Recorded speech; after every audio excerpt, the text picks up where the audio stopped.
Newsflash! Marine forces on the besieged planet of tHe have finally broken through the enemy lines after a long and bitter struggle. The Braves had been beaten and battered by constant enemy attack for over 4 months, but the alien horde proved to be no match for good old human determination. Field Marshal Santiago says he is certain that tHe will be in human hands by Christmas.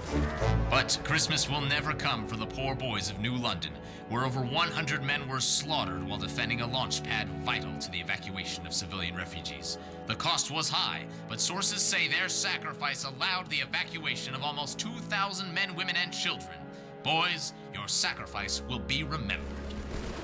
Yes, their sacrifices, along with the millions of other sacrifices being made throughout the outer colonies every day. Ours is a fierce enemy, bent on destruction. But humanity has persevered this far, and we have no intention of stopping now.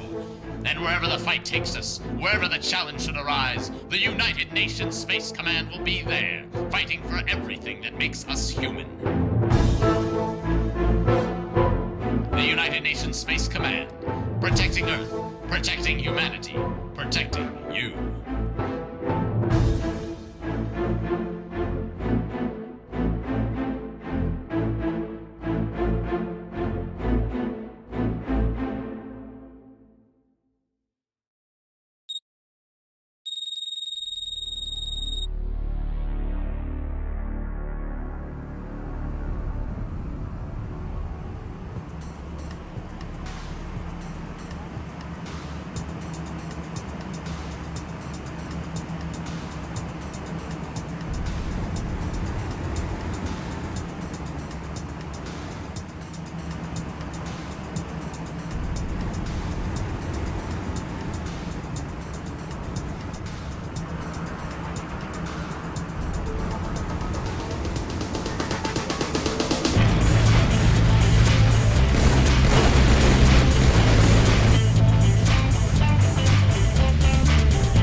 Jack, you should have died 3 times by now. Simulation paused. And we should have had intel that a force this size was even in the area. Intel's not always perfect, Jack. You know as well as I do that when those are real elites shooting at you, you're not going to be running off alone into the middle of the enemy army. Do we know that? I don't know that. Well, we hope that. But regardless of your apparent disregard for your own life, I expect you to take a more cautious approach, both in these combat simulations and on the battlefield.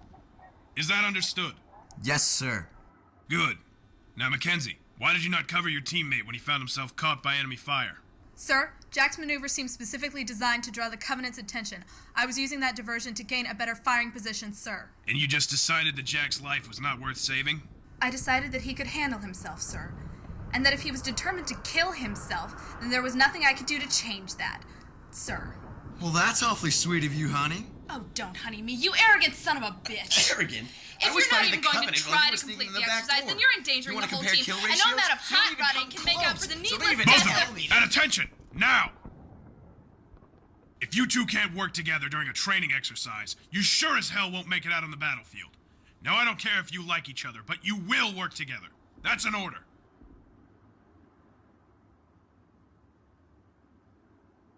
God damn it, you are the two best soldiers that Earth has to offer. Do you think you can put your personal rivalry on hold long enough to win this war? Yes, sir. I hope so. Now return to your starting positions. Computer, restart training simulation 14. Belay that order. Admiral on deck. At ease, Master Chief. I'm Admiral Peterson. I'm afraid there's been a change of plans. The United Nations Space Command has sent me here with new orders for you and your men. Now, I don't have to tell you that we're fighting a losing battle with the Covenant these days, but what you don't know is the specifics. Now, this is classified, but our estimates show that at the present rate, our fleet could be all but annihilated within a matter of months. I have been given the task of finding a way to turn this war around, and I think we just found out how.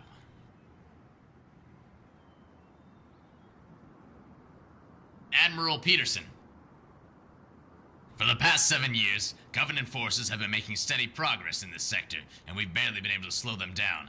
They've glassed world after world, they left most of our fleets in tatters, and they haven't even paused to take a breath. But then, 2 weeks ago...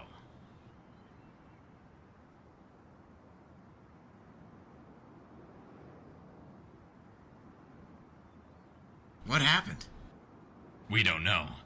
Simultaneously, all across this sector, every single Covenant ship disengaged from battle and headed at top speed for that star. Is there anything significant about it? Not that we can see. It's got 3 planets, only one of which can support life. There is no evidence of any special energy sources or mineral deposits. Certainly nothing worth stopping a war for. It's almost like they're regrouping after a defeat. And that's exactly what we think they're doing. We can't translate their transmissions perfectly, but from what we have gathered, a high-ranking member of the Covenant religious hierarchy is fleeing Covenant space, and he's headed in our direction.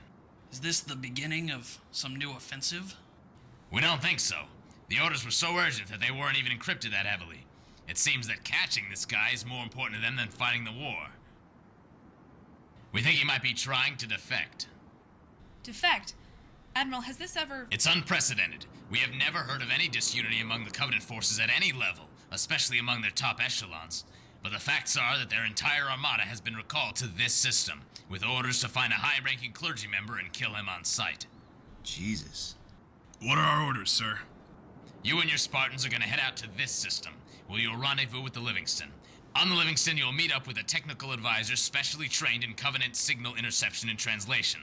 With his help, you will ascertain the current location of the defector, get to him before the Covenant forces do, and escort him to UNSC-controlled space. Any questions? Yeah. When do we get started? You've got 1 hour to pack your things. Dismissed.